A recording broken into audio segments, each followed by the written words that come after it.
I just want to highlight that I have no financial support from private companies, and off-label vaccine use will be addressed. My presentation is only covering the 3 licensed HPV vaccines in Canada, so Gardasil 4, 9, and Cervarix. And sorry, some words or slides are in French since the province of Quebec is the French part of the Canadian country. So the outline, so my main focus will be on what are the data regarding HPV extended schedule, especially for the 2 doses extended schedule. I'll present some Quebec data and the international data that are available. I'll say 1 word regarding off-label use of vaccines. And if we have time, I will say an update on the Quebec HPV vaccination strategy. So since 2008 and now with the COVID-19 pandemic, and maybe if we have time, also to talk about the extended COVID-19 second dose strategy here in Quebec. So generally, in a 2-dose schedules, as you know, a short interval between the 2 doses can reduce the immune response to the second dose that is intended to be a booster, inducing, we hope, long-lasting immunity. And specifically for HPV vaccines, dosing intervals shorter than 4 months for 2 doses induce lower antibody titers compared to a 6-month interval or a longer interval. And we also know that for all vaccines, current recommendations indicate an interrupted vaccination schedule should be completed without reinitiation of the series.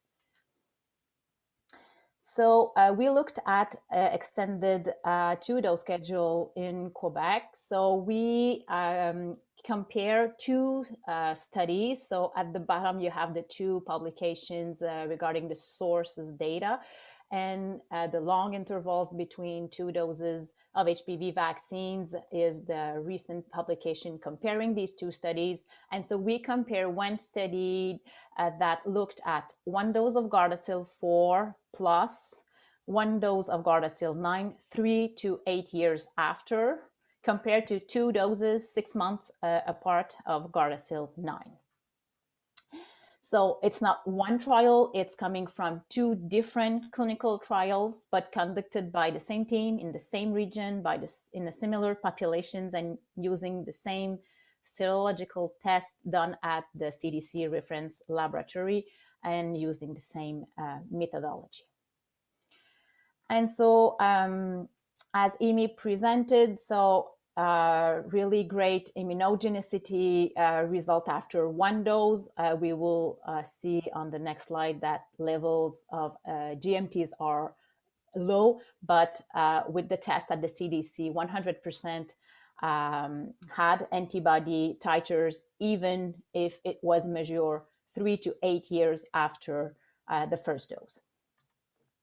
And so after 1 dose, you see it's a log scale here. So low level of antibodies, a bit more higher for HPV 16, but really similar if we measure it right after the first dose or up to 8 years after the first dose.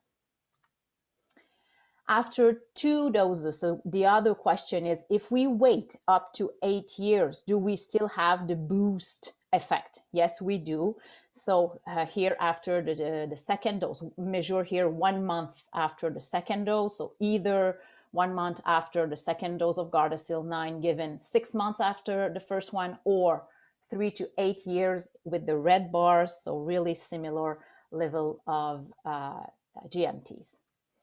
So if we try to look at, is there some differences between 3, 5, 7, 8 years old if we wait until that time? So here again, we see really small, if no difference between the GMTs. Here we are after the second dose, 1 month after the second dose. So the standard 0, 6 months is the purple bar, and the 3 first one are 3, 4, 5, 6, or 7, 8 years after the first dose. So certainly there are some limitations of this comparison. Two studies, different ages at the second dose, since some had 8 years between their two doses. The sample size of the study B was small, so 31 girls only. But as you have seen, the confidence interval are not that broad, and the literature on prolonged intervals between the prime and the boost doses of several other vaccines is congruent with our findings. And also coming from the international studies that have included also the study that looked at the one dose of Gardasil 4 plus 3 to 8 years after one dose of Gardasil 9 is included in this review. So I thank that team that helped me preparing this presentation, since they did the review. And they also looked at one dose data, but I will focus on extended schedules results since Amy already presented on one dose. And so they did a non-inferiority analysis comparing alternative to standard schedules by vaccine type, subtype of HPV, different time point, and age group. And they defined extended dose as at least 12 months between the doses. And the standard dose was defined by 2 doses at months 0 and 6, or for the comparison with 3 doses, it was 0, 1 or 2, and 6 months. So they included 23 studies. 5 studies contributed to the extended interval data, 17 to the comparison data, including 4 studies contributing to both. And regarding the extended schedule analysis, data were only available for pre-adolescent and adolescent ages. And so they found non-inferiority was demonstrated for all 3 vaccines at multiple time points for both HPV 16 and 18, with 3 exceptions that you may see here on the figure. So for HPV 16 titers of the bivalent vaccine as 1 month post last dose and 36 months post first dose. And also for HPV 16 titers for the quadrivalent vaccine 1 month past last dose. And so their conclusions are that robust immunogenicity was demonstrated, non-inferiority was demonstrated, 3 exceptions that we have seen on the previous slide. GMT's levels, they use GMT levels as a correlate of protection. There's no established threshold of HPV titer that indicates protection, as everybody knows. But not meeting the non-inferiority criteria does not necessarily mean that the alternative schedules or one dose, as Amy said, will not confer adequate protection. We even see now that even if we don't see antibodies, we still see protection if athletes they received one dose, and they conclude that further research is warranted.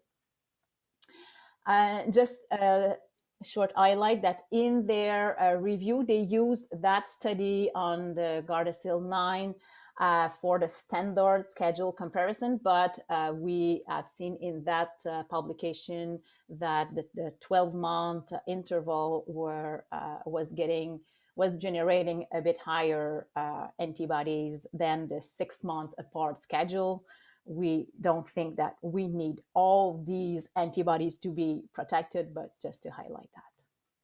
And Amy already presented that the WHO since 2019 opened the door to use an extended interval between 2 doses of HPV vaccine, and that was constituting enough label use of vaccine.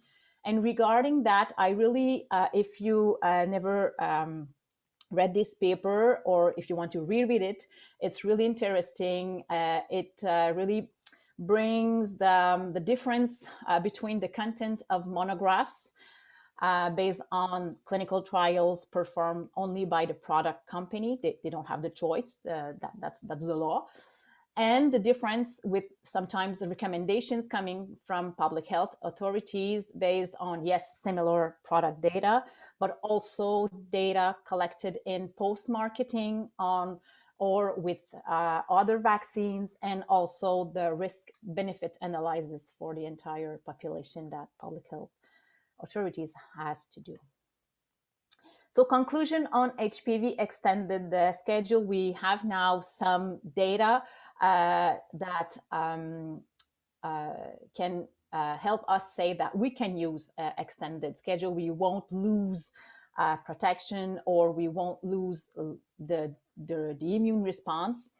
And certainly intervals longer than 6 months may facilitate logistics for immunization programs. So sometimes it helps co-administer different vaccines, help with the flexibility. We can go 1 time per year at school, for example, and certainly helping when we have vaccine shortage to at least give 1 dose to a cohort and delay the second one when more vaccines could be available, or as a transition while the effectiveness of 1 dose schedule is being evaluated, and maybe in some years saying, oh, we don't need that second dose that we planned for a few years after. So just briefly, we started our program with an extended 3-dose schedule in the province of Quebec. So from the beginning, we recommended to use in our routine program, school-based program in grade 4. So girls were 9, 10 years old. And we said 2 doses 6 months apart in grade 9. It was given, and it's still given, with hepatitis B vaccine. And we said the 3rd dose would be given 5 years after in grade 9, at a time we have other vaccines to give, if judged necessary. And the Ministry of Health financed some studies that were started at that time. And finally, so that program was launched in 2008 with 2 doses in grade 4. And finally, data came from the Quebec study and also from a Canadian study led by the BC team. And so the 3rd dose was never given in Quebec. So we are given only 2 doses since the beginning in our routine program in grade 4. So we added boys, we switched to Gardasil 9.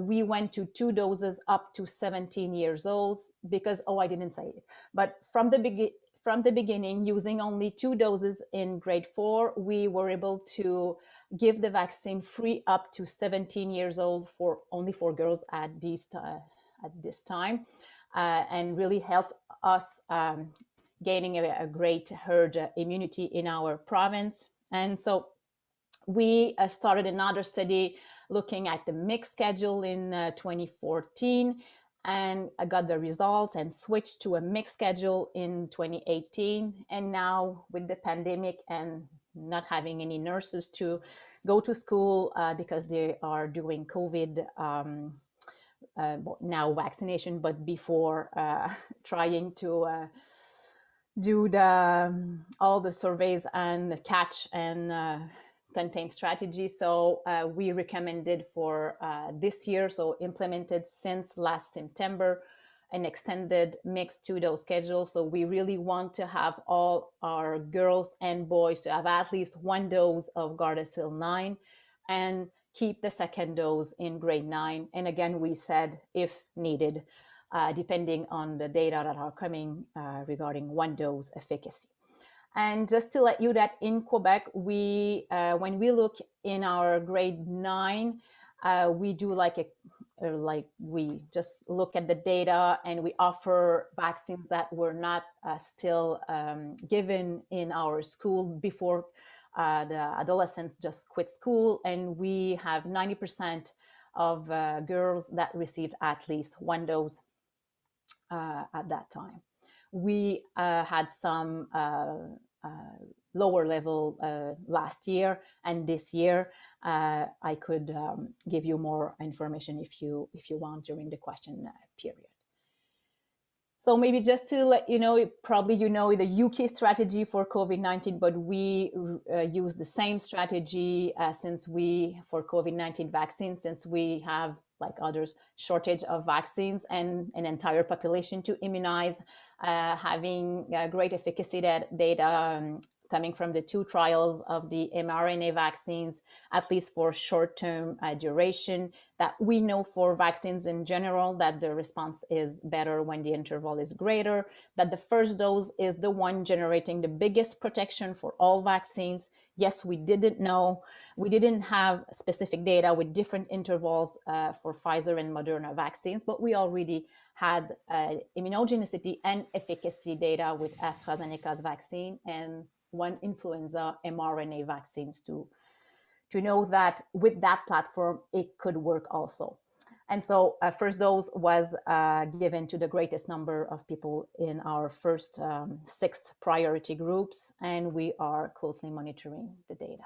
So I would like to thank my colleague Vladimir Gilka, who helped me preparing this presentation, and thank you for your attention.